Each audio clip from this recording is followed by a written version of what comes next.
Hi, I'm Cody Gundaker. Welcome to the Dirt Parlor podcast. Hi, I'm Don Martin. Welcome to the Dirt Parlor. And this thing is big. Welcome to this week's Dirt Parlor.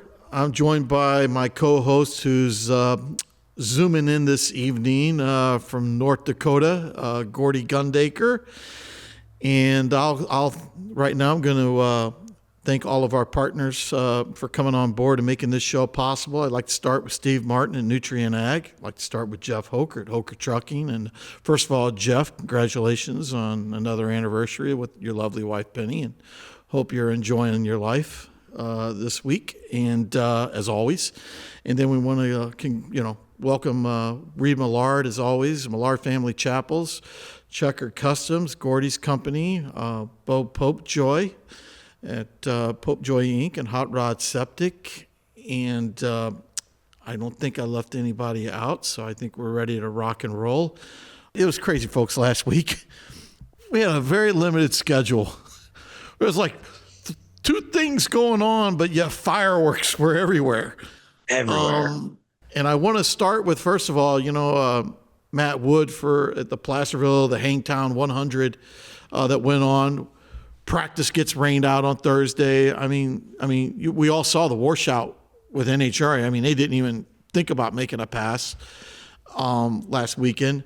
And yet Placerville tries this two-day midget show, loses the practice night, loses the first night.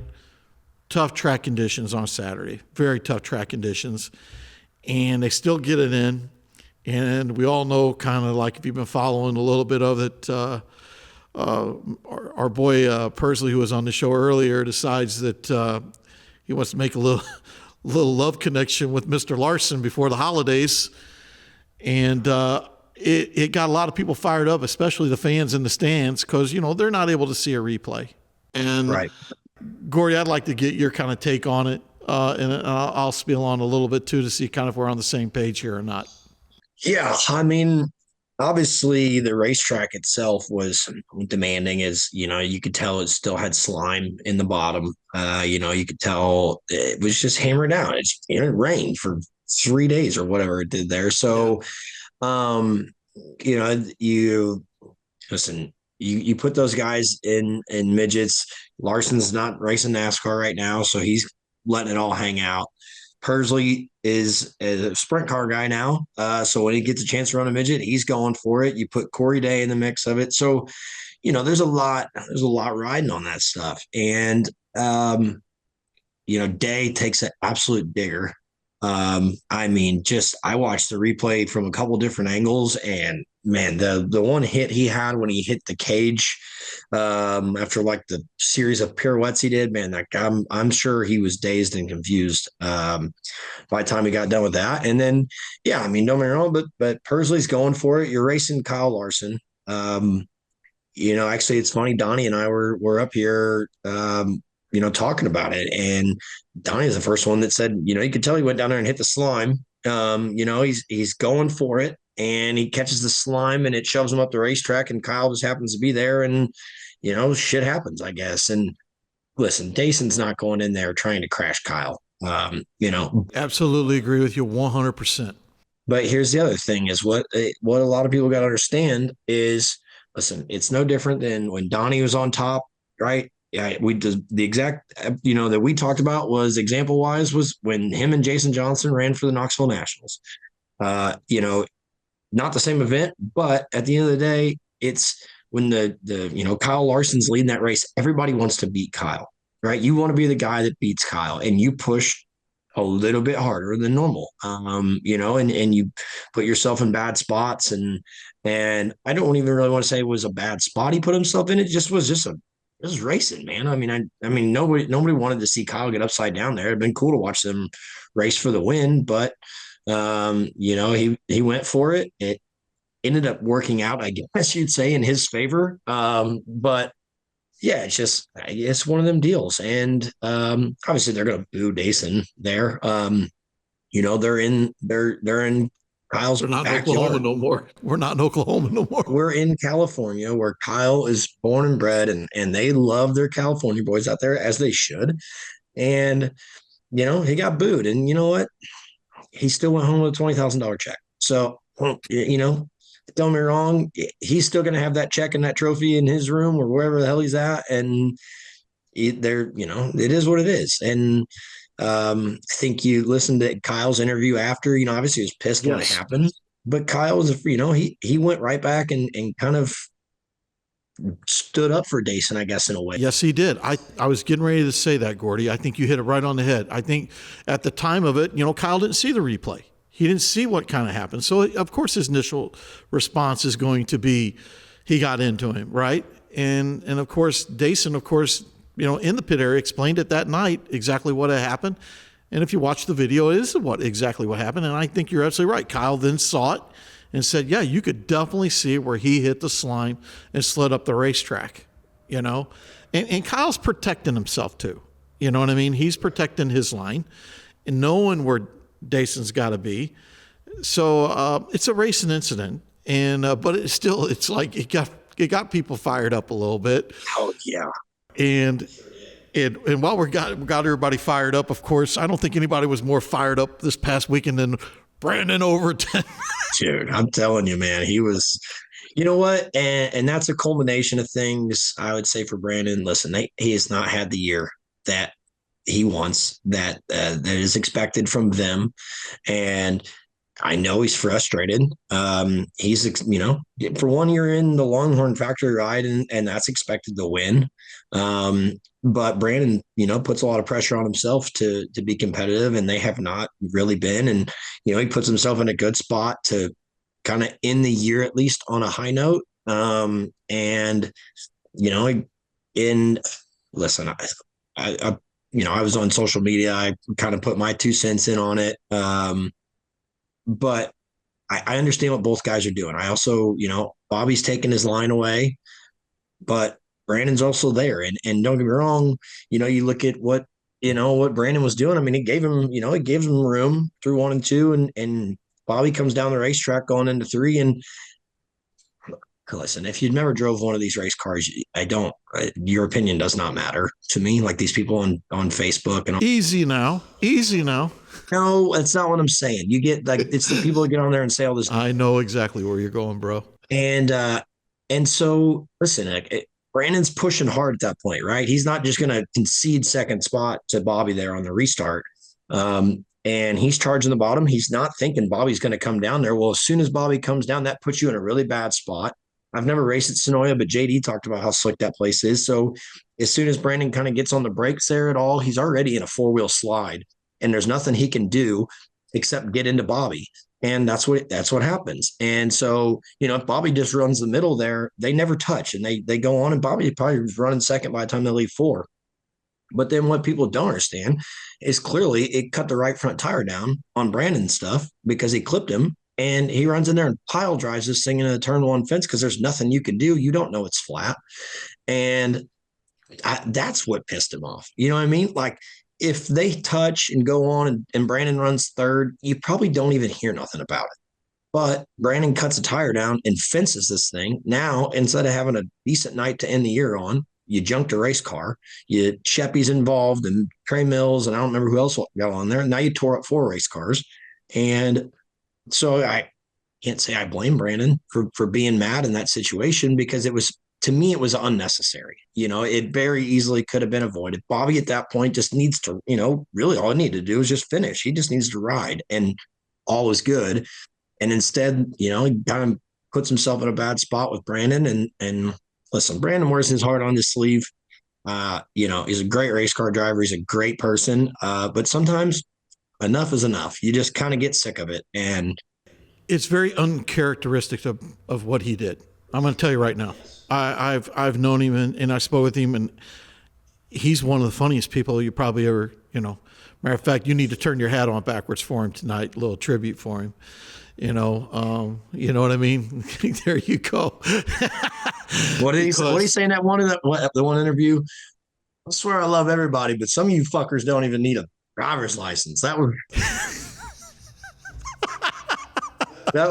was an all-timer. But yeah, I just, you know, listen, people got to understand, man, that we're race car drivers. Yes, we're still, we're pushing, we're out here trying to be successful. And dude, sometimes you just, like I said, it's a culmination of an entire year coming out in one night. I think you hit it right on the head. It has not been the year that they were hoping to have. A lot of frustrations. We all know how good he is. First of all, he's as good as it gets. Okay. All you got to look at, that's why he got the opportunity. Okay. Because he is one of the best. And then we all put the Robert Burrows thing together with that. And we automatically just thought, man, they're going to be, that's a big out right there. And it just didn't. The season didn't. It wasn't a horrible year. Let's understand this guy still was in the hunt and competitive most of, just not maybe to their standards. Okay, and the standards like you just mentioned of the fact that he is one of the most recognizable guys out there. And when you look at that team on paper, it's like the Dodgers.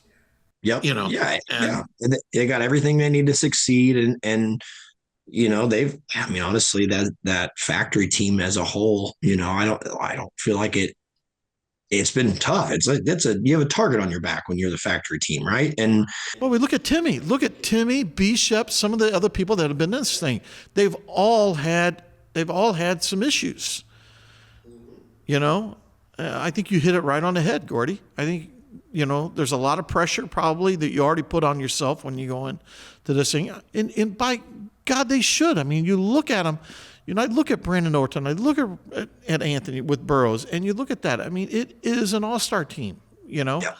But it also at the same time, we had a guy on here like Aaron Reitzel. What did he say about it? I remember just what he said about how it takes time. No matter what you have, how much money you have, what you have in a team, it takes time to gel more than people realize, So I always remember kind of what he said, and he was like, everybody's talking about what we've done, but people don't realize sometimes it took us a few years to get where we are right now. It just didn't happen overnight. Right. So, yeah. Well, and too, I can't help it too. It's even on beyond the Overton and Bobby deal is, you look at what a cluster Friday was, you get JD. I was just getting ready to go into that. Yeah. I mean, listen, here's my thing is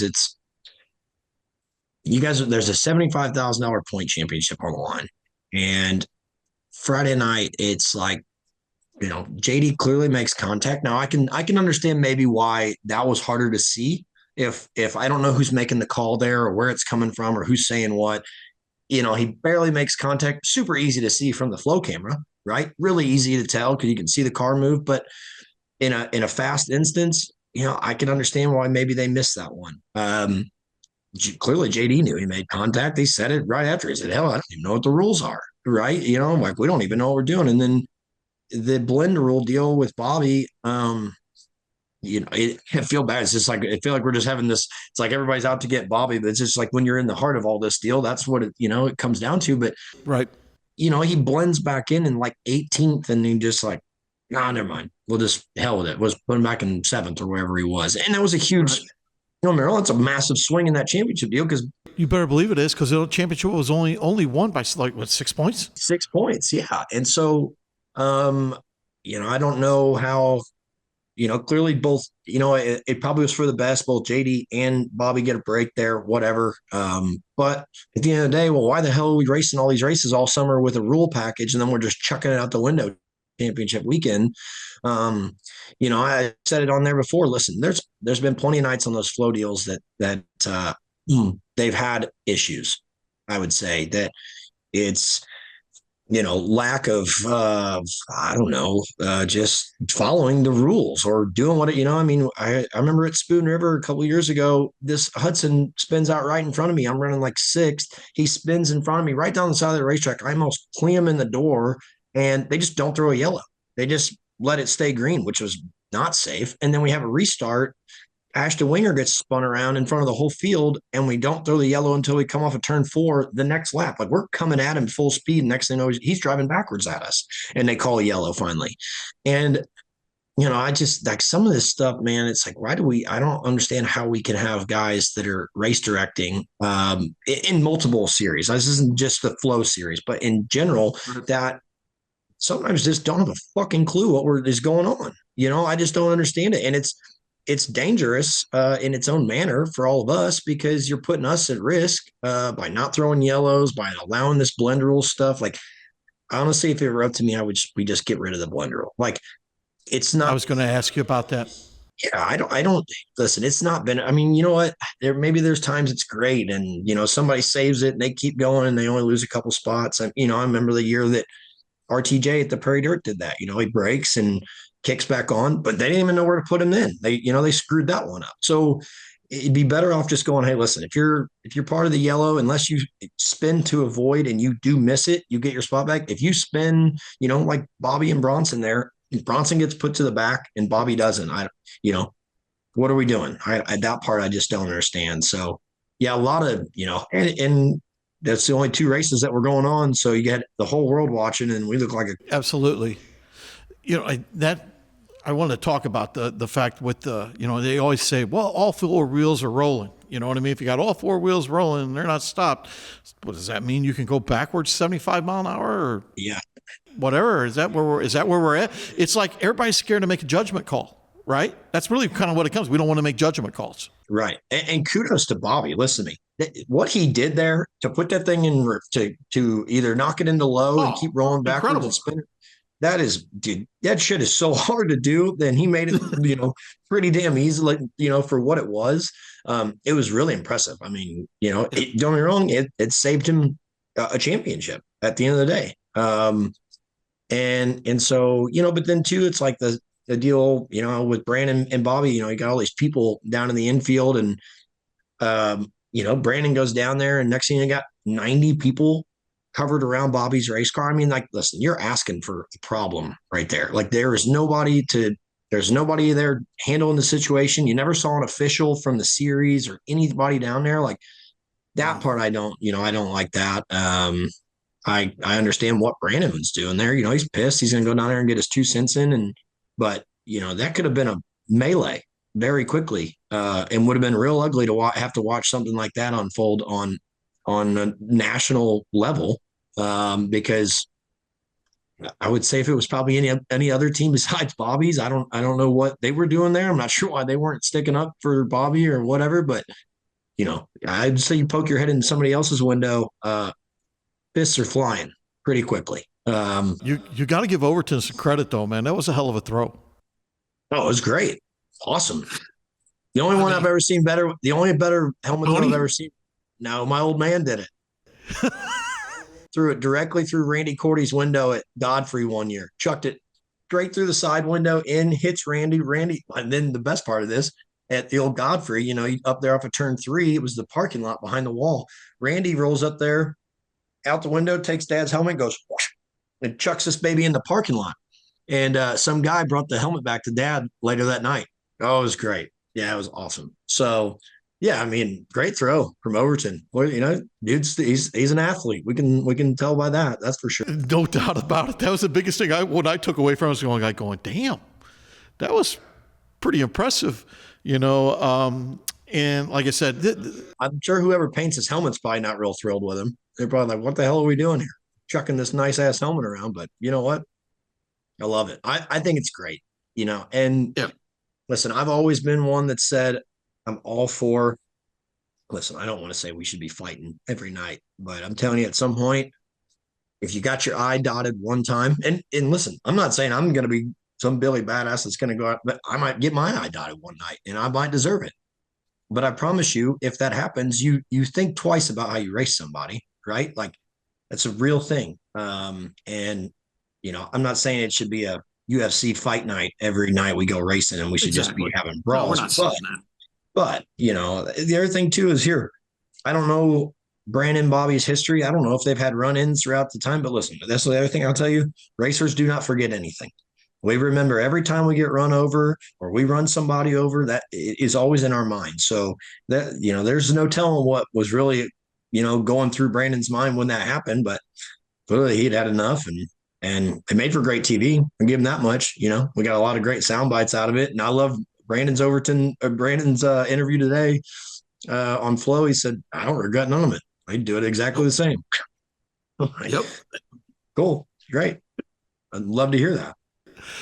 Well, then we had, first of all, congratulations to JD, man. JD winning two out of three at Charlotte, then going back to back at there at Georgia.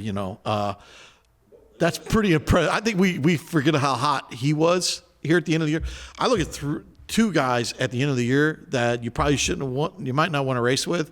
I think we saw what Brent Marks did over the last few weeks and took care of business again at BAPS. Brent Marks, man, he probably is the one guy that says, where was this in July and August? We saw me and you know how good Brent Marks is. So what we saw was like, oh my goodness, if this guy gets this type of momentum going into 2026, he's capable of pulling. I mean, Brent Marks is a lot better than anybody ever gives this cat credit for. I can tell you that. And I feel like a lot of people forget that run he went on there a couple of years ago when he was just winning everything. It didn't matter where he unloaded out. He could have unloaded at a figure eight track and he was going to bust their ass. And that's one thing I love about, the sport of dirt racing in general is these waves come and go, don't get me wrong. You get the same guys, you get your Gravels and your Rico and JD and Thornton and Bobby that, you just always know they're going to be good wherever you go. And then you got some of these guys that will just like the wick for a month and a half. And you're like, holy shit, where did this guy come from again? And he's out there and they can do it everywhere. And so it's what's so good about, just our racing in general, how good all the drivers really are. And a lot of guys are very underappreciated, I would say at the end of the day, for all their abilities and stuff. And, I just hope next year, really for everybody, especially the sprint car side, I want to see all them guys healthy and duking it out, because I felt like we were robbed of a lot of really good opportunities of races this year, because you had guys like Reitzel and Sonny that were out of the car, and you get all these ride swaps happening. So I feel like we're in for a really, really interesting 2026. And going into that, congrats to Sam Haferteep for another ASCS championship. You can definitely tell how Sam's been on that ASCS for a long time. He loses a lot more hair each year. I can remember when Sam had a full head of hair, and going into that, your buddy, Zach. And I had to throw it out there because I was thinking of you when it happened. And then when I read it where he drove went all by himself, drove the truck and trailer, everything, and he got some help at the racetrack when he got there. And I know that you had to be like almost tears coming out of your eyes when you saw where he had won Saturday night. And that was a stellar field of 360 race cars too. Yeah, I'll be honest, I didn't even realize they were racing. I don't know what, we were obviously up here and it just happened to come on one of my social media feeds that he won 10 grand. And I'm like, holy shit. So, first thing I do, I just pick the phone up and call him. I'm like, dude, what the hell? Like, what? And he's like, I know, he's a guy just rolling around the infield doing what I do best. And, he beat a great field of cars. But, yeah, dude, no, I don't think anybody understands. Dom, when he goes racing, I would say 90% of the time he's by himself. He just, for one, he's one of the smartest dudes I know. Like, he can work on anything, he can fabricate, he can truly do it all. He's a racer's racer. But he drives all over the place. I mean, he drives all the way there by himself. If anybody keeps up with his Snapchat stuff or anything like that, he's posting every day. I'm telling you, I've never seen anybody have more flat tires on trailers and trucks in my entire life. Had one coming home after he wins the other night, and he said, I'm not even mad about this one. This one can't bring me down today. And so, it's really cool. Anytime your buddies win races, it's really neat. And I'm just happy for him, because he deserves that stuff. He obviously ran in the midget deal for a long time, and he's just kind of bouncing back and forth, just doing his own deal, floating around. But it's definitely well deserved. It was really cool to see. And now I'm gonna have to listen to him talk about what a great wing racer he is all winter. So that'll be good. Well, that will pretty much sum up our little bit of our intro going into the show tonight. And then we, folks at home, we've got a guest going to be coming on, joining us. And the biggest event. We shouldn't even say it's the biggest event. It's turned into be one of the big events of racing. So the Dome is here, and the creator is going to be joining us. So it's going to be a fun show to talk about that. And so I'm excited about that, Gordon. I know you are too, and the folks at home are really going to enjoy this one. Oh yeah, it's going to be awesome. Cody's one of a kind. I'll tell you that much. That's for sure. So, we don't want to spoil anything that we're about to talk about with him, but just it's gonna be really cool to have him on here. 2 weeks away from the event. I don't even know what number event this is. 10, 9. I don't even know. It's a lot, but and we this event just keeps getting bigger and bigger and bigger, and it's gonna be cool to talk with Cody and shoot the shit with him here. Hopefully he's sitting at the show. Hopefully he's a couple beers in. It'll be real good if he's like that. We're gonna have Burkhofer 2.0. Sounds good. Tonight we are so thrilled to have Cody Sommer on the Dirt Parlor tonight. The creator, Dirt December, Gateway Nationals. Just awesome to have you, man. Thank you so much for coming on with us. Thank you for having me. I appreciate that nice intro. Well, it's the truth, man. I mean, it's what you've done not only for the city of St. Louis. I think that's what kind of always gets miscued, about this whole situation. It's like somebody go, well, it's great. No, what he's done for racing. Yeah. I mean, this event now is, I was at the first one. I've been at every one. And I can tell you that the first one, still to this day, when those cars started off in that building, when you fired them off for the first time in that building at one time, it was like World 100 chills in the Freddie Smith and Buck Simmons era. I mean, really, that's how it felt. So, I mean, the event being what it is today, now that, more money to win, the preliminary nights, I want to get right into one of the things I've always wanted to ask you about this, because the big thing is with the entries, how because every year you always hear it's like, well, they have this many, but they'd have this many more if you had the opportunity, if you had the capacity or however you could do it. But how hard is it for you to turn so many drivers away at this event? It's very hard because it's heartbreaking because I'm a racer too. A lot of people, Yes. I think they kind of know that now, but in the early years, they didn't really know that. So, but they're learning that, and I think they're realizing, I'm really kind of just like them in a lot of ways. Um, and I wish I could have everybody. I wish I could. The reality is, it wouldn't be a good show. It wouldn't be a good experience for the fans. It wouldn't make for good TV. It wouldn't make good for highlight reels. It would just be long, drawn out days. And it would ruin the whole thing that we have grown to love. So, um, one thing I always laugh about is like the Chili Bowl, 300 entries. It's like, could we have 300 entries? I can tell you absolutely. In fact, we could have more. We'd have 300 modifieds. The reality is, um, a midget is what, half the size of a late model and half the size of a modified, and they'll bring like six in one trailer, and we only fit one in one of those trailers. So we only have. I always talk about the dome as like real estate. We only have so much real estate and so much square footage. So we have to pick and choose. And unfortunately, that was kind of why this year is our first year doing the pool deal for late models, because the popularity was getting so high even on the late model side. It's kind of always been there on the modified side, honestly. But on the late model side, it's gotten there to where we would open our registration and it would sell out. I think 2024 it was like sold out in less than 10 minutes. Website crashed. It was 2 years in a row it did I that. remember that.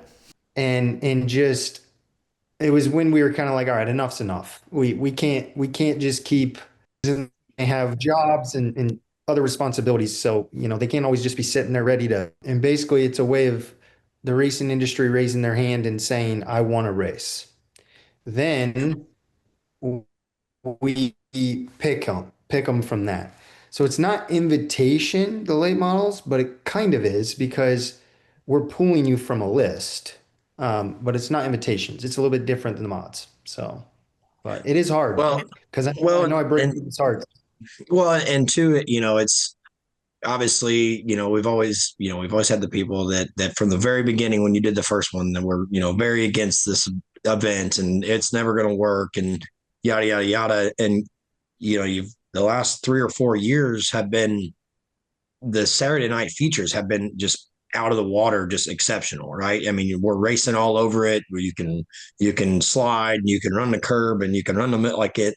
So now guys are looking at it going, well, yeah, there is, there is crashes and shit, but you can actually go here and race for money that, and put a good race on and do these things. And it's been cool to obviously I've been there every year. I'll never miss one, no matter what happens. But it's just, the evolution of what this event has become from a fan standpoint, from a racer standpoint, just in general, is truly remarkable because I don't know how many times we've looked at comments from people going, "Oh, these guys are fucking idiots," and this is so stupid. I don't know why we're doing this in December, and yet, now we're gonna have I don't know how many people, 30,000 plus or something like that. I'm sure on Saturday night this year, because it's a can't miss event, and it's just I look so forward to it every year. But one of the things I want to ask you about, right, is a lot of people don't know, right? You did the deal in Indy with the midgets, and then you moved to St. Louis with the late models. So where did the original idea come from? When did you have this idea? How far back does it really date? So I get that question a lot. Indy was really a byproduct because I got told no too many times on the late model side. So it's no secret, I'm a late model guy, period. If I had to pick one division of racing that I could watch the rest of my life or only once ever again in my life, it would be dirt late models. It's just some people would say that about sprint cars, midgets, whatever. It's late models for me. So the original idea, I was always an innovator. I've been that way my whole life, whether it be in corporate America, I've done it. I launched a beer business, very unique one. I've done it in racing, obviously, but in promoting, I kind of also have been pretty innovative. If you look at my history, um, I had this idea. I was like, man, kind of got tired of watching Chili Bowl, to be honest with you. And I was like, man, if we could just have something like that, it would be pretty damn awesome, wouldn't it? And so I was like, but when would it make the most sense? And I'm like, I was just like everybody else going to PRI, and I was getting drunk, going to the bar, partying just like everybody else. Actually, we'd go to the go-kart track because everybody wants to see speed, So we don't not only get drunk, we go to the go-kart track, all the fun stuff. But then at the end of the night, you're like, all right, now what do we do? And just kind of hit me like, man, if we had a fucking race, this would be awesome. And so I was like, I need to put a race in Lucas Oil Stadium. So I started talking to the sales team there and started pushing, pushing, pushing. Well, a quick little history there, Lucas Oil Stadium used to be RCA Dome and the same Yes, sir. same management, same people. They're still, believe it or not, they're kind of still there. Well, they had a midget race back in, I think it was in the mid or early 80s. And they had an accident with an employee who unfortunately passed away because of a door. It had nothing to do with on-track activity, but um, they had an accident where an employee passed. And so they became like, put the hex on racing. It's like, okay. But so I struggled. I mean, I tried for like 4 years I went out there and met with them. Every time I'd go to PRI, I'd meet with the sales staff. I mean, I was trying and trying and trying very secretly under the rug. And then I finally was like, they're just not going to do it. So I was like, screw it. Let's do a midget race or something over at this venue. And that's where Bankers Life Fieldhouse came to be. Um, and the challenge with that is, of course, a lot of people don't realize they had a Pacers game. As soon as they were out, we were moving in, and we had to be moved out by 10 a.m. the next day. I mean, that was insane what we did. I'll never forget. I have a picture on my phone of that whole experience. And it was like 2 or 3 in the morning. It was actually later than that because the race didn't end till 2 in the morning. So um, it was like probably 4 or 5 in the morning. And I hadn't slept and we were still moving out. And I just had a selfie where it was like just totally gassed. Just people didn't realize the logistics that went into that whole deal. But hey, in some ways it was very successful. In some ways it wasn't. I think anybody that watched it or was a part of it, I think they would call the marketing of it genius. They would call the promotion of it genius. They would call all of it great from a, visual highlight reel perspective. But if you went there and actually attended it, it was probably a pretty brutal experience because you had a lot of air quality breaks. It went till 2 in the morning. I remember there was a time where literally I walked out and I felt like one of those old school comedians where like tomatoes were going to be thrown at you. Like people were literally booing, like they were booing. And I was like, oh shit. And then like the typical promoter comes in mind. You're like, just don't let them cancel this show because then you got to figure out how you're going to pay everything, because then they're going to like pull the rug out from under you and you're like, Jesus. So at some point in the night, it just became like, let's get this thing done. Like whatever it takes. I feel like at a certain point in the night, we knew we were never coming back, and we just wanted to get it done. So Let's that's just just make the it out of God, here alive. that's the God's honest truth. It's just like the dome. We get done with a year, and when you're saying bye to everybody, they'll be like, "See you next year." Nobody said that in Indy. Nobody said see you next year. So Oh you shit. just kind of know, you pick up hints. Then of course I got the phone call and they were like, yeah, we don't want you back. So when I got that phone call, and it was pretty quick after the event, I was like, man, but it kind of worked. It was financially successful. The model was cool. So I just kind of reverted back to my original goal, which was like, okay, I'm not a midget guy. I don't even know anything about midgets, right? I don't.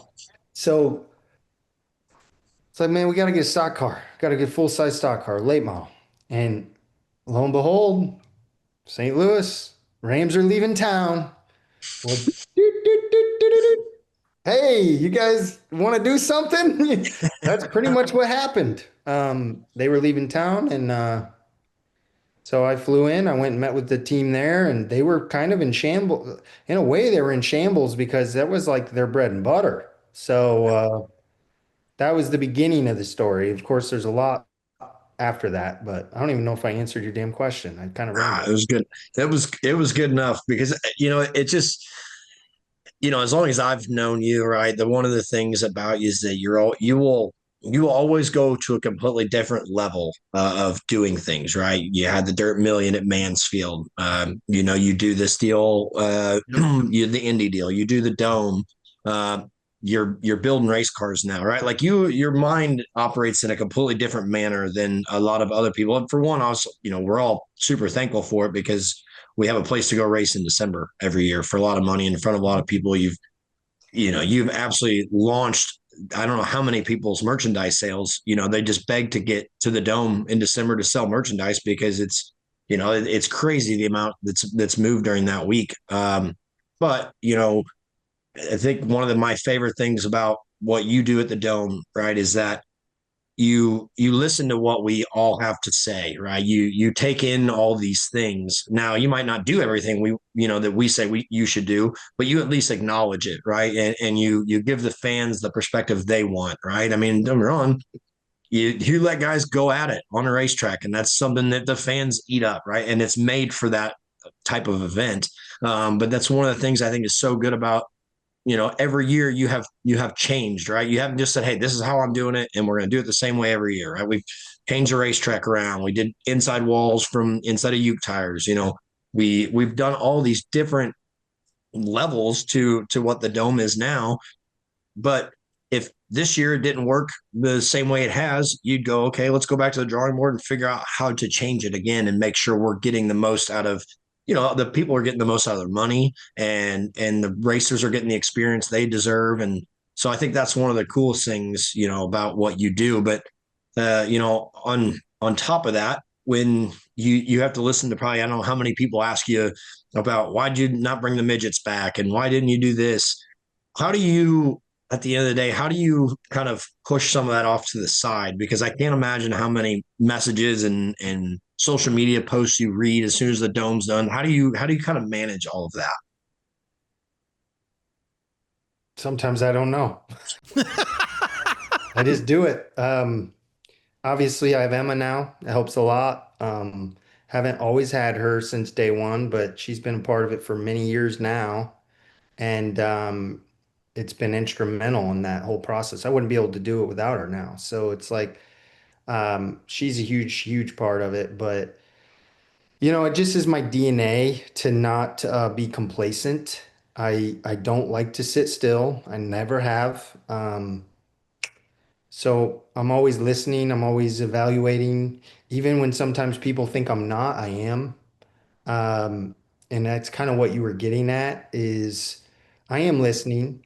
And I think people have learned to trust my judgment because of that. They've gone, okay, well, maybe they don't agree with something I'm doing, but you know what? Cody's done us right so far, so let's go with it. And I hope that's what they feel because I truly do listen to people. I do. I care. I care about what people are thinking and feeling. But at the end of the day, I care about the greater majority. So if I really believed a certain thing myself and the greater majority believe differently, I have no problem with putting my ego to the side and saying, it ain't me. It's Right. what they want, right?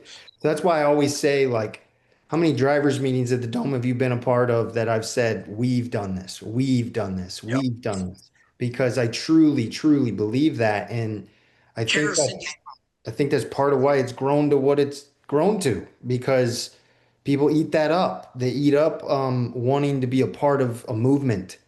I mean, hell, you could look at politics and say that's what politics is all about. They feel like Yep. they're a part of something, right? Well, the dome is no different. Like those racers, when they come in there, they feel like they're a part of something. A lot of them have moments of their own. Hell, you have moments. You've won in the building. You've kicked doors in the building. You've flipped birds in the building. You've argued. Who knows? There's things that you've done in that building that we probably can't talk about, right? So, um, I guarantee it. but that aged. We probably have people get divorced there. We have people, I made the comment on the air last year. We probably had people make babies there. Um, and I'm pretty sure Emma has already told me we have a gender reveal this year for the first time ever. Boy. So to me, that's an event, Yeah. right? That's a movie. Yeah.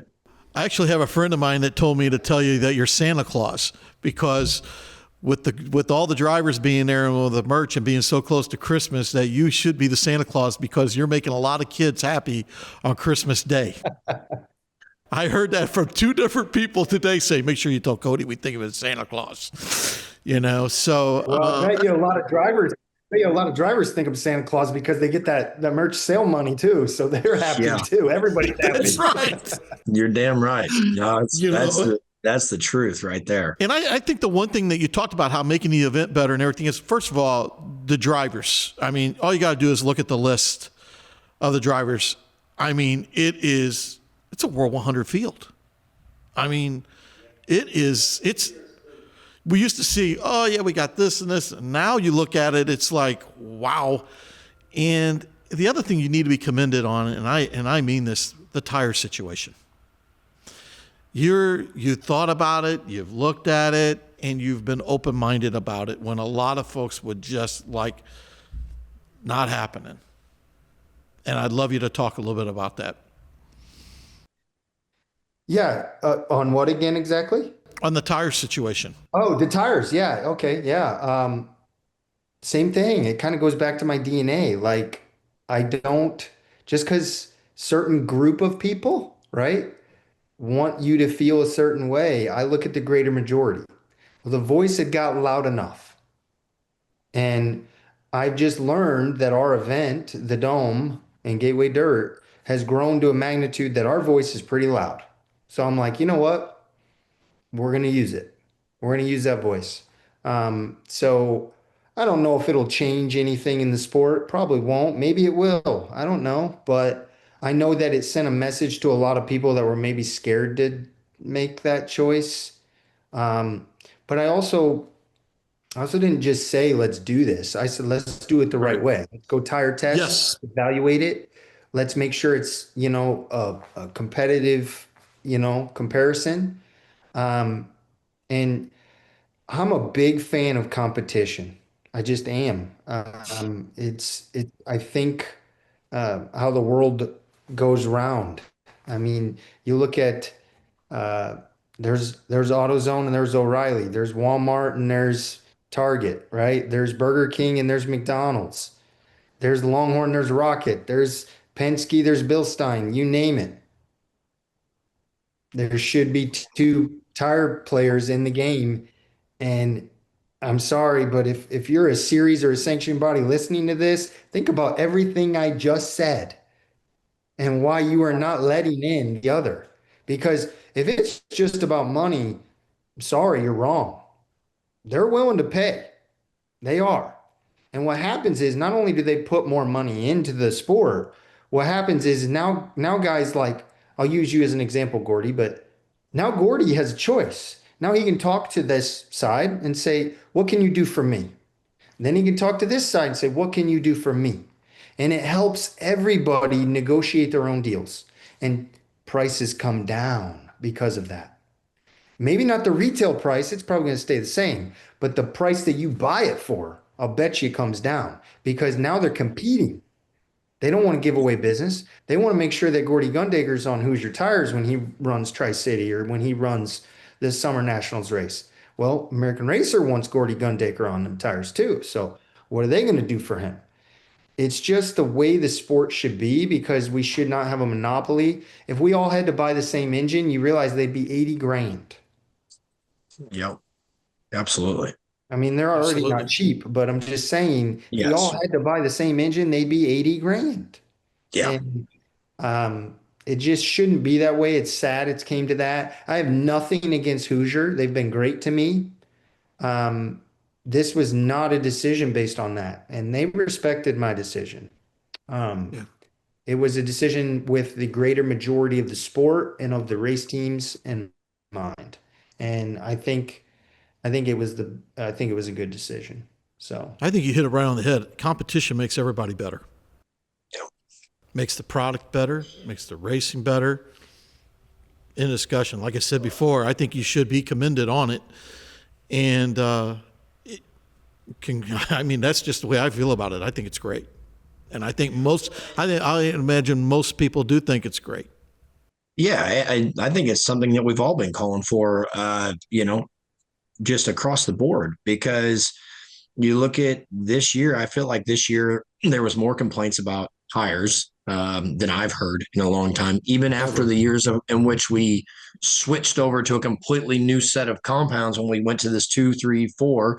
I remember when they did the ones, and that was a huge gripe because them things sucked, but you had to run them because they were the softest thing available. But it's got guys kind of handcuffed that the only tire you can run, they can monopolize it, right? They can charge you whatever they want to charge you because if you want to go race, you got to have them.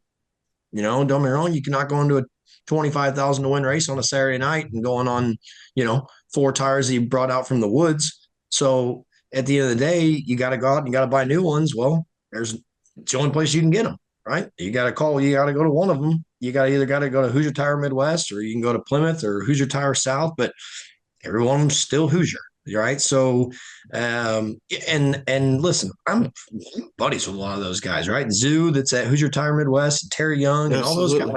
I love them guys to death, but they know it.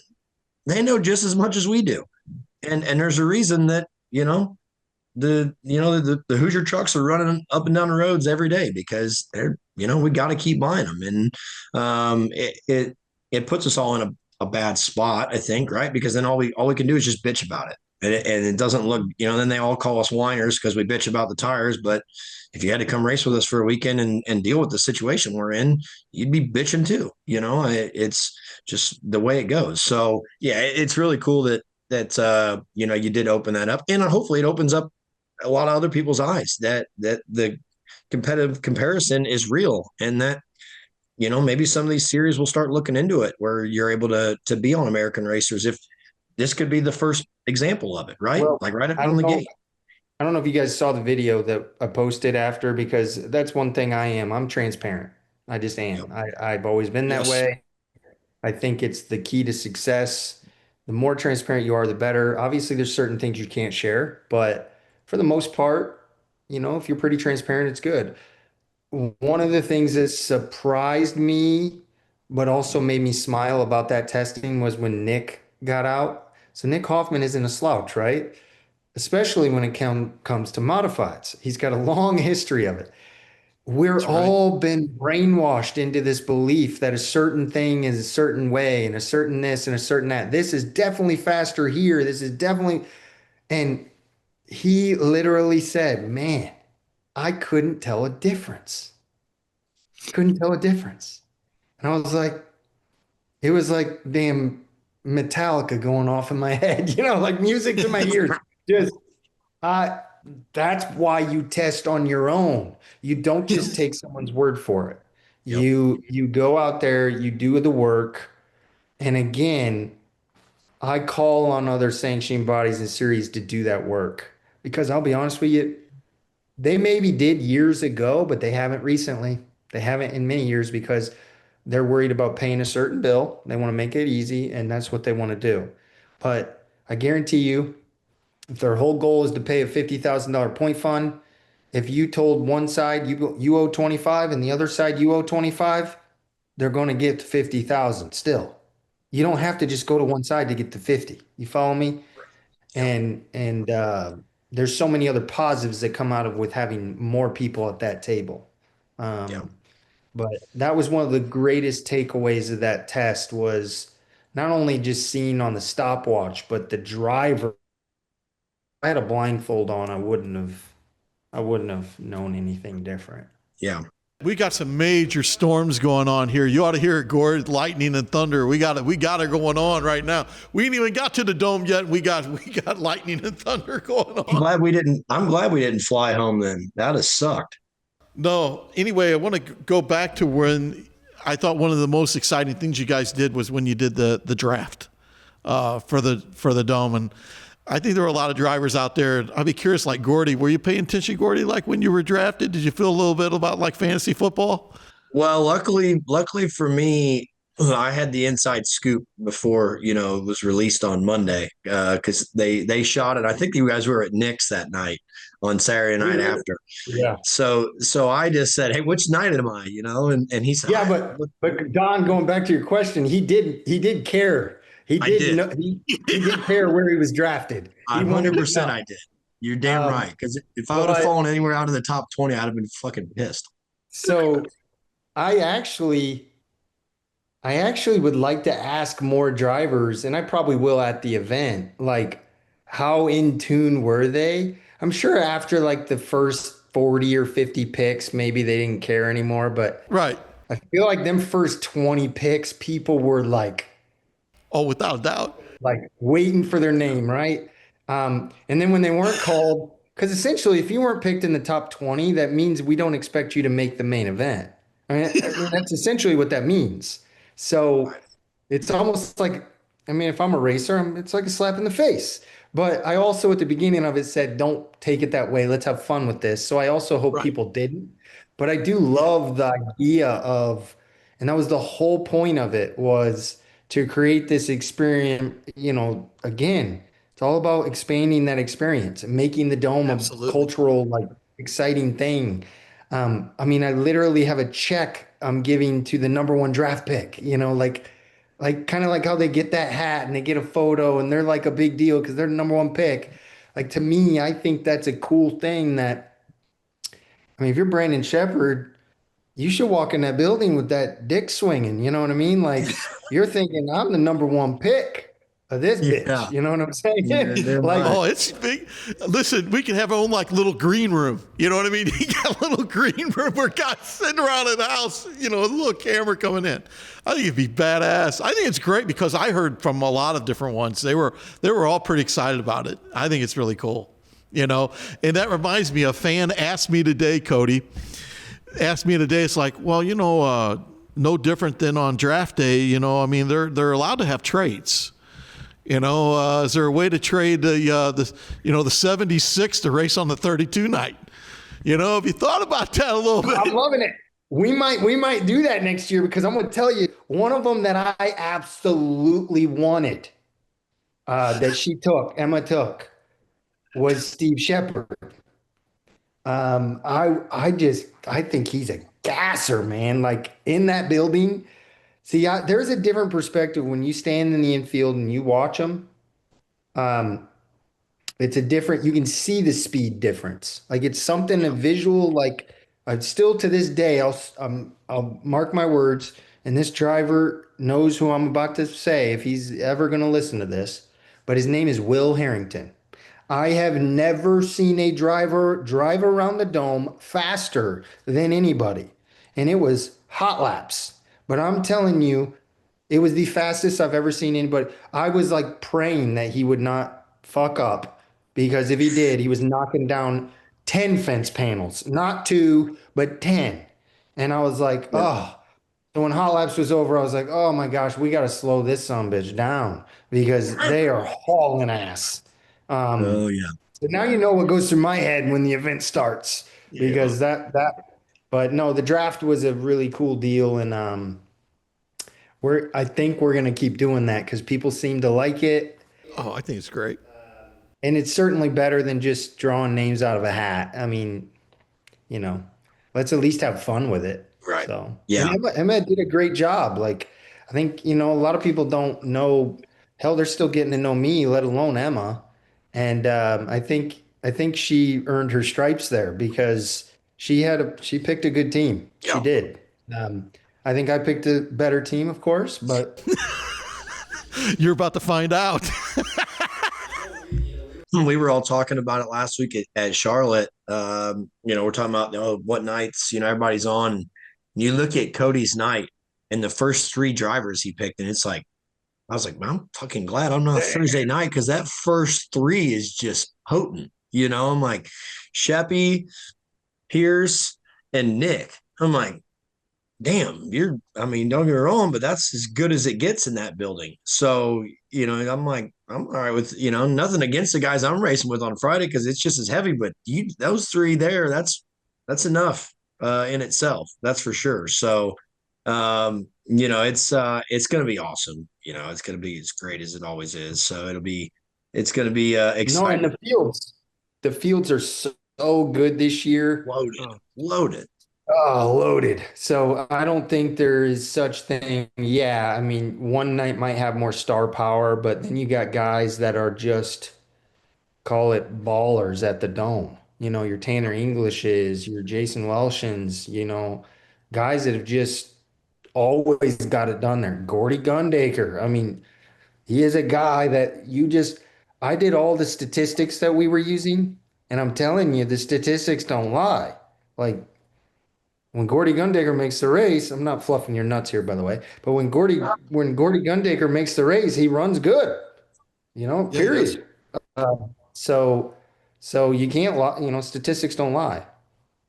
When do you, talk a little bit about the preparation a little bit, for the people at home, kind of like, when do you get into St. Louis? Kind of like when are you getting into town, and when are you looking at starting to put your team together? And it's got to be right after Thanksgiving, Yeah. So this may blow your mind, but first off, this is year-round deal. So we Right. work year-round on Yeah, this, good our point. staff and everything. But I think I know where you're going. And so I was actually just thinking about this before we started this. So this I don't know when it airs, but Yep. a week from today, half of the dirt will be inside the building. That's scary.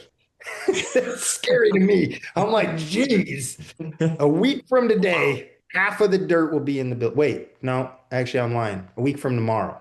Sorry. Okay.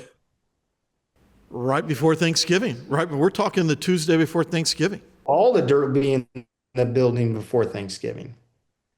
And so we've done that the last 2 or 3 years. And a big part of that's thanks to Jelly and Derek. They've really streamlined the dirt move-in process and the trucking. There's so much that goes into that. I mean, I can't even sit here and explain enough, but we have just perfected every little detail down to operators, what type of equipment, what type of trucks. Um, our first day we kind of get the barriers kind of in place, the track mapped out, but then it's like haul ass dirt. Let's get the dirt in the building, right? And it's quick. In 2 days we'll have all the dirt in the building. And it's important for us to do that because we go on this Thanksgiving break and we want the dirt to dry out. So that's why we want it all in. We get it in fast. Let it dry out. We take a couple of days off. We enjoy the turkey, all the stuff, and then we're back in the building and working. So it's uh, it's a really extensive process. On year 2016, we had a guy, his name was Nate Ober. He did an outstanding job. He did this like very in-depth, like kind of behind the scenes documentary type of thing. I wish we would have that now because I think it would blow people's mind more so now than it did then even. As a first time, of course, it was really cool and it caught everybody's attention. I Right. think we called it like Gateway the movie or something the first time. But now it would be like, check this baby out now, and what goes into the process now and how many people, because there's so many people that make this thing happen. It's not even a joke. It's tons of people and down to even at the shop. So I have a shop, obviously. I build race cars in it, but that Right. same shop, we prepare the event. We build the poles. We build the fence panels. We build the carts that they go on. We maintenance the trucks and the trailers. I have 4 trucks leaving in 4 days from today. When this airs, we'll already be on the road. My point is, it is a very expensive process. People don't understand, Um, Gary Maresco, he's a very well-known like thread slinger, merchandise guy. He's helping us this year with our DRT booth, but he come and had a meeting with us and he like walked into the shop and I'm over here welding and somebody's over here grinding, somebody's over here assembling light letters and Emma's over here working with Dylan at Night Owl and he just like literally like was like you guys are fucking crazy. And I'm like, man, this is what it takes. Takes an Yep. army, man. It takes an army, and it isn't like he just walked in on an off day. That's like every day. When you get inside of 3 months, it's that way every single day. And then when we get there, it's just execute the plan, man. Execute it. So That's what I was going to ask you. Like, is it easier once you get there? The kind of like, is this, I generally say so. I generally think so. you don't feel like it's like Bloomquist trying to get ready for the world, a little fire sale going on, you know? No, I do. I think there's something to be said for once you're there, it's just about executing. It's kind of like football or anything. I imagine practice is harder than the game. In a way, it's different, but Yeah. it's we're no different. That's our practice. That's our preparation. And that's everything we do in the shop. And we get ready and to go. And you deal with things too that people don't understand. Hell, last year I blew up an engine in a truck. I had to get towed, and you got to worry about all that. And the year before that, I had a water tank fall off a trailer and go through somebody's front windshield. Probably about killed the guy. You know what I mean? People don't understand. Like, it ain't over till it's over. You know what I mean? Like, I always have this saying, even after the event, like Saturday, people will be leaving, they're in their truck pulling out and they're like, yeah, congratulations. I'm like, it ain't over yet, bud. It ain't over yet. You gotta Until tear all that this thing shit backs in down. the dock in Yeah. Mooresville, North Carolina, it ain't over. No. And And that's what I think that's something too that people don't understand. Listen, by the time the checkered flag falls on Saturday night, within an hour, shit is coming down. Like Yeah. fence is coming down. They're taking out the barriers in turns 3 and 4. 15 Or minutes. yeah, 1 and 2. Right. They take Yeah. the barriers out of 1 and 2 so we can start so they can get a hole built so we can, start loading dirt. And I keep saying I only helped like the first year, but the second year. After that, I was like, fuck Hey, this. I'm going it's a I'm we going to the thing. What bar. have I said? It's a we thing. Yeah. I'm like, after the second year, I was like, I'm going to the bar. Like I'm not staying here and helping. I'm out. Right. But it's it's spectacular to see because by Monday that shit's gone, right? This spectacular event and everything that you just saw is completely disassembled. And they're there for 2 weeks. And then by the time we all leave and we're all like, oh God, we're exhausted from this 4 days, they're still there working, right? Like they're still moving shit and things are happening. And it's pretty crazy to see it all happen from especially like my vantage point. Like I mean, I was there the first couple of years helping move barriers and do all these other things, and just to see that come from the ground up, literally, is so cool. And I think that's what makes me respect and love the event even more. Is seeing all the preparation that Cody's entire staff does, and all the work they put into it, and what becomes of it, right? Like, it's completely a one of one. It's the same. That's exactly what I say about Gateway. It's one of one, and if you've never been, you have to go. Like you cannot not attend this event once, for any reason. Like you have to be able to. There's not the TV does not even come close to doing it justice.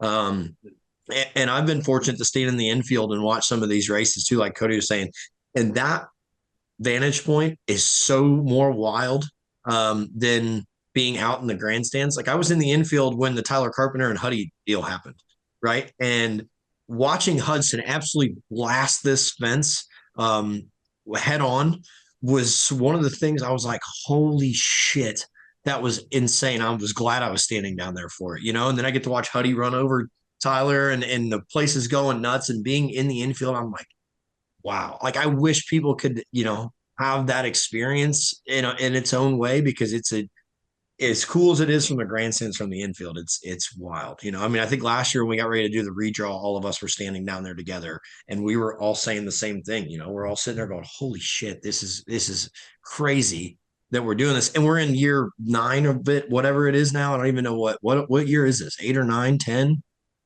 So it's technically, I guess you'd consider it year 10, event 9, but Right. with COVID. So next Yeah. year is our 10-year actual. We're positioning next year as our 10-year anniversary. Yeah. So Right. Yeah. Well, and it's a year behind.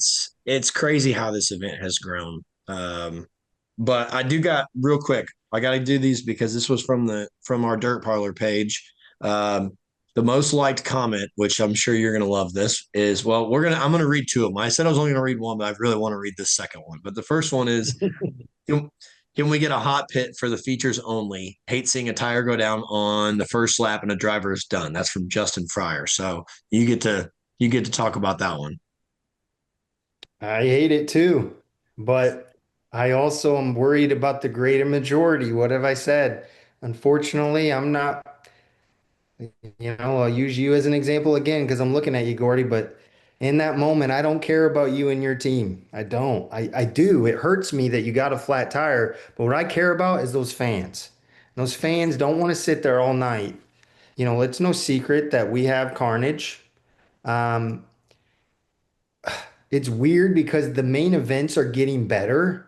Like we're getting so close to where I might be able to justify it because a lot of times there's not as many cautions as there has been in the past, but historically there was a lot of flat tires. There was a lot of that type of stuff. If we had a hot pit, we'd be there all night trying to get this thing in. And nobody wants to do that. The fans don't want to sit there and watch hot pit after hot pit after hot pit. Now, do the teams want it? Yeah, I know they do. Hell, I'm fielding the car this year and I probably would, I'll be pissed if he's out there and gets a flat right rear tire and can't change it. But you know what? I got to think about the people, the bigger picture. And unfortunately, we just have to realize it's kind of a nature of the beast type of thing. I'm not saying never, but right now it ain't happening. I like it. I think it's the right thing because don't get me wrong, the hot pit situation, I guarantee you the first year, if you do decide to ever allow it, it'll be a fucking disaster because Oh, it'll it'll probably be the probably be the year you last have year.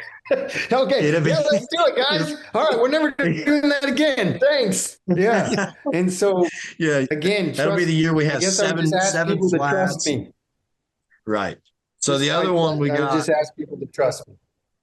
the other one we got on here was from JP Perry. He says, "What was the total bill for adult beverages last year?" Now, I don't know if you have that number, but that's what they want to know. No, so I can't reiterate enough. I've done this in the past, but I have nothing to do with beer or food or any of that. I don't even see it. I don't even know what they, all I ever hear about is how people bitch about how expensive it is and how there ain't no damn good food. It's all I ever hear about. Okay, so I'm no different than everybody else. I don't know because I don't eat the shit. I don't drink the shit because I'm working. So the reality is, I don't know how much beer we sold, but by the looks of things, I think we sold quite a bit, or they sold quite a bit. So Yeah. tip of the hat, I guess they made their nut. But the reality is, Anheuser-Busch Anheuser-Busch is busy during our weekend, that's for sure. well, let's just say I hope everybody has a nice ice cold Mick Ultra this year. There you go. I That's like it. all I That's hope. that's good.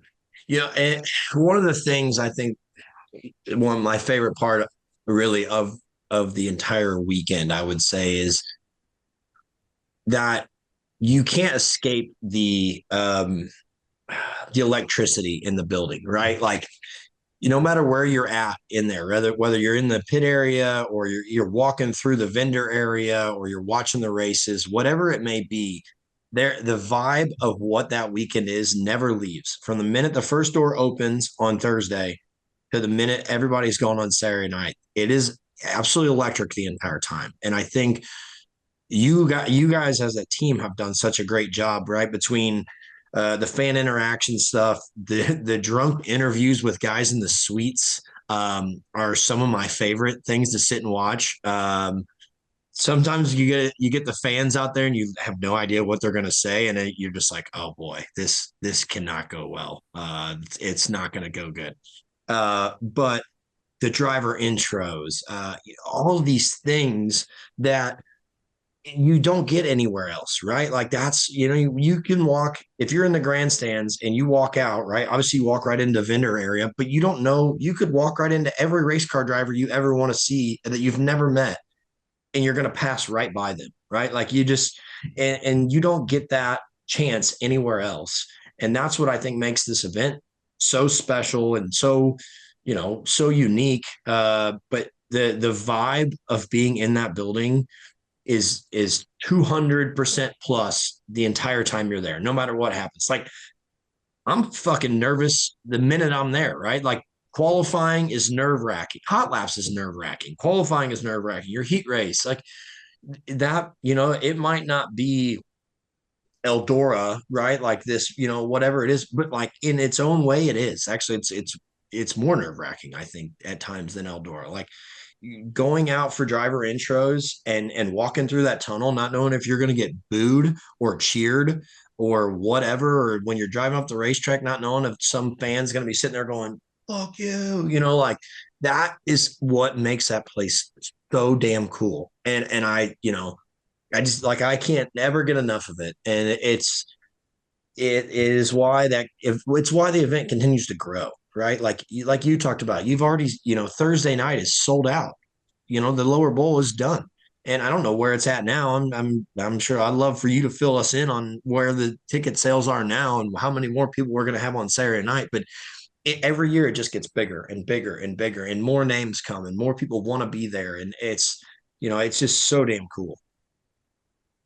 Yeah, no, I mean, part of it is the nature of the situation. We're all in one little, I say a tight spot, but the reality is like if you go to a lot of racetracks, it's probably smaller of a footprint than the dome, but you're all in this building. So part of it's like kind of, I don't know the right word, but like it kind of fuels itself in a way. But I do think that over the years, we've done a good job of like adding fuel to that fire, right? Like, I think of like a bonfire that's starting to go out. We know, hey, put some fuel over here and fire that baby back up, right? And do this and do that and just keep it an engaging experience.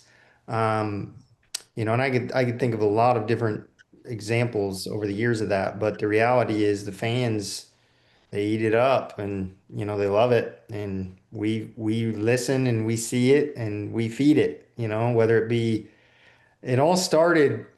I know I've told this story, or at least it played on our social page last year because when Scott passed, we did a nice little tribute to him. But I know at the drivers' meeting, I explained this story to everybody because I felt like it was such a good example of what like the dome has been created off of the atmosphere, because you're talking about the atmosphere of it. Yep. I'll never forget that first year, Scott in the tunnel happened to be getting announced last. And you got to realize that first year, I was just thinking it would be cool to announce drivers. I didn't know opening ceremonies would turn into what it has today. Now, did I hope for it? Sure. But honestly, I don't know without that Scott moment that it maybe wouldn't have. But um, he's just sitting there like Tibble Scott, and I go, man, they love you, don't they? He's like, oh yeah, they love me. They love me. The same deal. And I said, man, I'll give you $200. You go out there and do the crotch chop. And he looked at me and was like, fuck yeah. He goes out there on cue, just perfect, just nails that. Some flames go off. The crowd went from booing to just absolutely everybody in the whole building going insanely crazy cheering because they could not freaking believe that Scott Bloomquist just walked out and did a crotch chop perfectly timed with the flames. And that crotch chop, people only thought that could happen at Eldora on the big stage after a big win. And it's like, no, it can happen anytime there's a big moment. And that was a big moment. And then he went on to back it up, win the race, gets in victory lane, leans into me and says, "Where's my 200 bucks?" After he That's just one of after he my just won 20 grand. It's one of the best it's stories ever of the it's event. one of my favorite stories ever. That I can remember after the event, Cody telling us this. Like we're all hanging out after the races, and Cody's like, "You'll never believe this what this Scott did," and he wins 20 grand. And he's more worried about his fucking $200. The It's best all part about about that walkout, obviously him timing that right, but when he walked out, just calm and cool, and just like Scott always does, and he's got this fuck you look on his face, right? And he just looks around and just wham. And it did like when they yeah. hit the flames with it, I was like, holy shit, we just saw one of the Couldn't have greatest things could ever not happen. have, could not have timed it better. And what's funny is that was before I really knew Scott, like really knew him. And after I got to know him, it's like that was 1000% luck. Yep. Because Scott, if you tried to coordinate that type of thing with Scott, no shot that you were going to hit it right. No shot. You just let him do his thing and it happened. And that's just typical, typical moment for him. But that was a big moment in the event. A lot of people don't realize. I mean, obviously that first year, the Friday feature was big, but I still credit a lot of like that energy and that electricity to that moment. And again, us fueling that and continuing to build on that. And we're always trying to make the experience top notch. Because I've always said a great event has moments and they have memories. I mean, we Yep. built we built a 35-foot Christmas tree last year. People would be like, "What the hell does that have to do with a dirt track race?" It's like, well, I want people to enjoy their time here, period. I want them to enjoy every second of it. I want them to enjoy at 12 o'clock noon when they're there. I want them to see something and take a picture. I want them to stand in front of a sign. We have hashtag Gateway Dirt, these light letters. We built our own this year. We built them for the pit area, hashtag Dirt in December this year. A lot of work goes into stuff that people just don't understand. It's the little things that really add up and make memories and experiences for people. Gordy, your little kid's probably going to take a picture in front of one of those signs, and one day they're going to look at that photo, be like, oh, that was at that cool indoor race that Yep. maybe 10, 15 years from now, maybe it doesn't exist anymore. Unfortunately, it's just the nature of the beast. we can't be naive and think that this thing's going to last forever because the reality is it probably won't. But let's enjoy the damn thing while we got it. That's what I. I was so glad to see you talk about Scott a little bit. Gordy and I both know when we started the Dirt Parlor, this show is dedicated to the memory of Scott. Me and Gordy made that clear when we started the Dirt Parlor. He was supposed to be a part of this, and he's been a great friend of mine forever. Gordy knows that. I mean, the guy's like a brother to me. And his mom and I still talk every other week.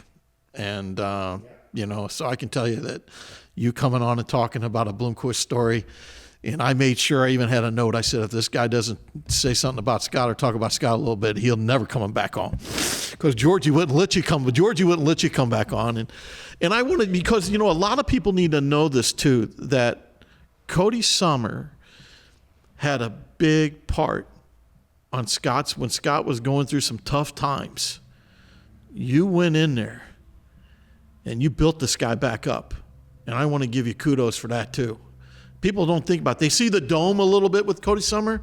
They don't realize that you took over a program and got this guy back on his feet a little bit. And I always appreciate that. You know what I mean? I think it goes a lot of people don't talk about that, and they need to talk about it. No, they don't. I mean, I've learned though in business and in the sport that sometimes it's that dirty work because it was dirty work. I had to get in there, I had to get in the trenches with him. I had to fix a lot of ugly things. But I wouldn't change it for anything. I was just going to say, you'd do it again. You'd do it again. I would. It was a great, good experiences in 3 years and bad ones. But all in all, looking back at it now, it is a part of my life that I would not change for anything. I mean, I have memories, and I've met a lot of people too that I'm still friends with through that experience. And I never would have really got to know Scott, but I did because of those 3 years. And a lot of people forget it was 3 years. It wasn't 3 months. No. It wasn't 3 weeks. It was 3 years. And what I was most proud of when we were done with our tenure is we resorted back to year one, day one. And when me and him sat down and we said we were going to do this deal, it was, hey, if either one of us just wants to go a different direction, all we have to do is say something to the other. We're not going to play attorneys. We're not going to play fighting. We're going to part ways cordially and respectfully. And that is 1000% how it happened. He wanted to just make a change. I was fine with that. That's cool. And I was happy that we were able to stick to our word from day one together and remain friends. I wasn't really talking to him a lot there at the end. I wish I was, but at the end of the day, I can at least know that we left it in a good place. I mean, it's got to be cool that every time we come back to the Dome, how can you not think about the first year of it, with him and you putting this all together for everybody? It's pretty badass. And still to this day, I don't care what anybody says, the Rico Bloomquist thing is a historic picture. It's almost historic as he did when he won the World Hunter with the broken hand. Yeah. Hey, I'll tell you what. Now the Rico thing is a great story too, because it wasn't supposed to happen.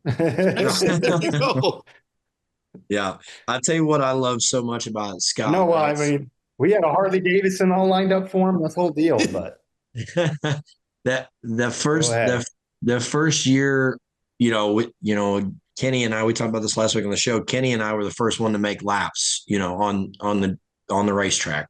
I got to make like 2.5 until I broke an axle, which was just wonderful timing. But Scott calls me. So he knew we were doing this little test deal to test the racetrack, whatever.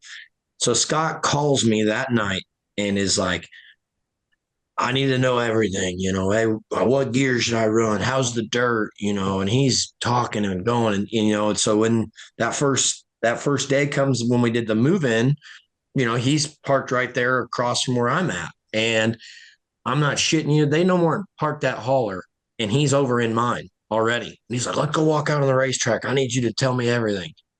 We walked the racetrack for like a fucking hour and a half. And we had to talk about every spot. He wanted to know my lift points. He wanted to know what it felt like, how to do this. Or did you turn here, or were you kind of lifting here, or when were you back to the gas? And that was, obviously at that time I was only 23, 24 years old. I didn't know no better really about racing. And I understood in that moment why Scott was who he was, right? Because he was way more in depth and wanting to know so much about this racetrack and this event and what was getting ready to happen and how to make sure he was going to be as prepared as he could be compared to everybody else. And when we got done talking, I was like, wow, no wonder this guy's as good as he is. But it was so cool because for me being that young and really, that first year of the Dome, I just got done with college and I was just kind of barely racing. And for him to sit there and question me and also take in what I was saying and respect my opinion, I guess you would say, it was so cool. And just like, he goes out and wins and we're hanging, we hung out all damn week, or drinking Crown in his trailer. And I've got so many great memories with him, but it was so cool to kind of see how he operated in that time, but also to understand who Scott was and how he really went about his things. I mean, don't get me wrong, a lot of people, he got a bad rap about a lot of people don't like the way he did certain things, but I'll tell you what, when it came to being prepared and understanding your race car and what you wanted, there was nobody better ever. Like I'm 100% sure of it. And I tell everybody, Billy Moyer is great. Scott's the GOAT. That's just the truth of it because of who he was and how he went about his business. And, he did other things a little wild and a little wonky, but, it was. Oh, he was wild. He was wild. But it was so cool. This is the easiest way I can conclude the Scott thing. And in everything that both of you and even me have said, but if anybody's listening to this and you want to know what kind of person Scott Bloomquist was, you buy racing brake fluid, right? The average Joe puts that in his race car and doesn't think twice. Scott Bloomquist, it says it boils at 550. Well, guess what? He fucking heats that bitch up and tests it himself and decides whether it boils at 550 and determines that it don't boil at 550, it boils at 450, and they're a bunch of lying sons of bitches. That is Scott Bloomquist. Right there. That's what? I would expect nothing less. Absolutely nothing less. I am telling you that, we could talk for 3 days about Scott and all the stories, but Oh, yeah. Well, you it guys, is. there's an episode, or that's a show for you guys. You need to make a list of all the people that had a big part, which is a long list, but you can make a show just about bringing people on that have had a big part in his life. And there's a long list, but Yeah. yeah, you could spend a long time talking about him. I feel He was the Ric Flair of our sport. He was the Ric Flair of our sport. No doubt about it. Yeah. I feel like real quick we need to kind of talk about our show in a couple of weeks down there at the Dome, because we asked Cody if we could do a podcast from the infield of the Dome, which he was gracious enough to allow us to do this. But it's going to be, I kind of want the people at home to understand that we're going to do this awesome roundtable with a lot of great race car drivers, but it's going to be from the infield of this racetrack. So, thank you for allowing us to do this. Thank you. Thank you. Yeah. And I want to talk a little bit about, because I saw even a video today of I want to talk a little bit about the chassis and the race cars you're building. I mean, everybody I've talked to when they've looked at the world and say it's the craftsmanship in it is second to none. And then I saw the video of the motor. You got a lot of cool things going on outside of the Dome too. That it's pretty neat. No, I appreciate that. Yeah, I mean, it's probably not going back to Scott, but it's probably why me and him hit it off, right? Because we kind of have a very similar mind when it comes to racing and the idea of competing is you bring your best. You don't follow, you lead. It's easy to trace but not draw. That was a Yeah, very that's big it. statement of his. So I'm the same way. I don't trace. I draw.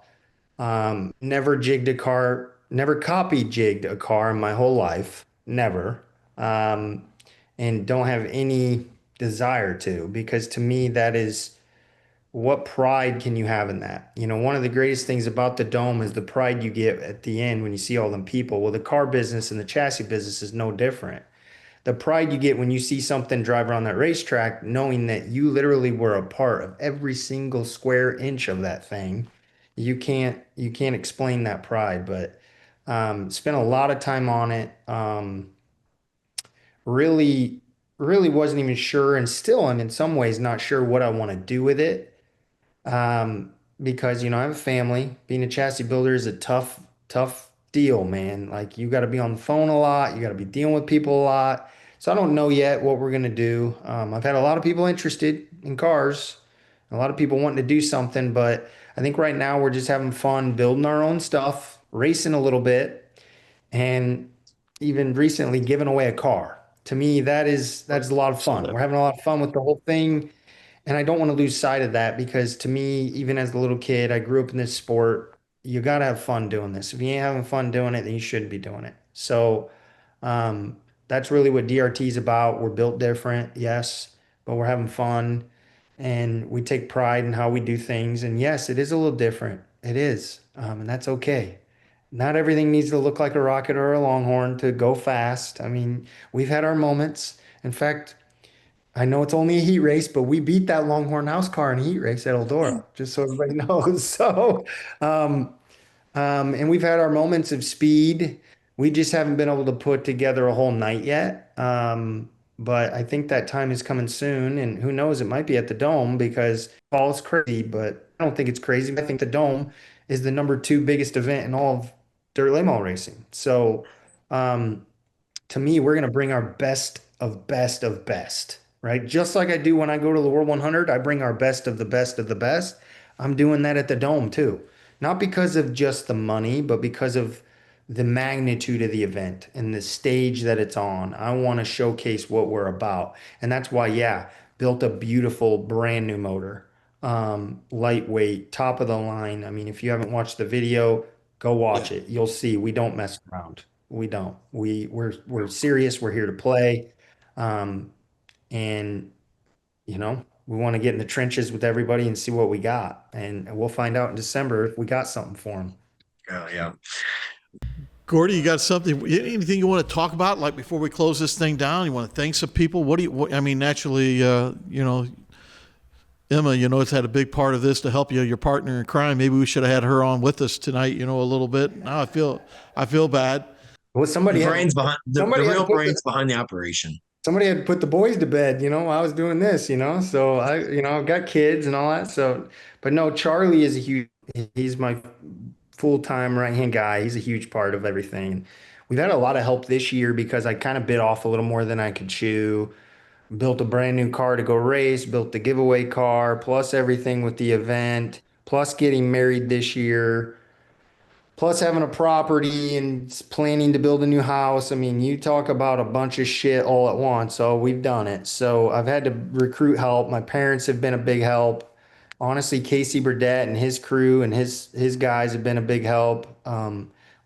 We've had to call in some help. So people wise, there's too many to thank, and sponsors, same thing, too many to thank. But yeah, I mean, on the car deal, racedrt.com, you can enter. What I think's cool about it is it isn't like one of these Facebook waffles or whatever the hell they call it. Those, you just spend 50 or $100 and you're just throwing money in the wind. At least with this, you spend 50 or $100, you're probably getting a shirt and a couple hats or vice versa. You're getting something out of it. So it's like, hell, why not take a chance at 20 grand in a free car? You know what I mean? So it's going to be on display at the Dome. I think people are going to be blown away at how beautiful the piece is. Um, and I think it's going to be a cool deal. So we'll see. We'll see if that's something we'll keep doing. But I'm definitely excited about it for this year. I gotta know real quick how many people you think we're gonna have on Saturday night? It's definitely going to be the most ever. I can tell you that already. Um, I would say it's going to be, this is rough. It's going to be between probably 35 and 38,000 is my guess. Yeah. That's fucking So awesome. Yeah. we'll see. Well, it's gonna be awesome, and listen, we appreciate you coming on here and hanging out with us and shooting the Yes. shit. But Absolutely. Thank you. obviously, You deserve it. You deserve it, Yeah. man. Dude, thank you. yeah, I mean, what you've created in just 10 years and look at what you've done. It's magnificent, man. yeah. It's Badass. crazy to think. It's crazy to think it's already been Crazy. 10 years. Yeah. Where's the time gone? Well, and I didn't have to commit fraud or get arrested or anything in the process. So that's always good. I had to throw that one in there. Sorry. Oh shit, that's awesome. Done. Is that it now? Oh. See you later. Love it. Yeah, No. we're tell Abby clip that one. Tell Abby to clip that one. That one's Yep. making it for sure. Well, we'll definitely. I can't wait to see you and shake your hand when you get into town here in a couple weeks. Well, a little bit over a week. Yeah, well, we appreciate your time, man, and I can't wait to see you in a couple of weeks and do it all again. So thanks for coming on the show, and everybody back home, thanks for listening, watching. Make sure you subscribe and like us on YouTube and Facebook and all the other shit, and make sure you're watching the Dome. If you're not there, you better be tuned in. That's for sure. Yes. Thanks, guys. All right. Thank you. All right. See you, Cody. Thank you, guys.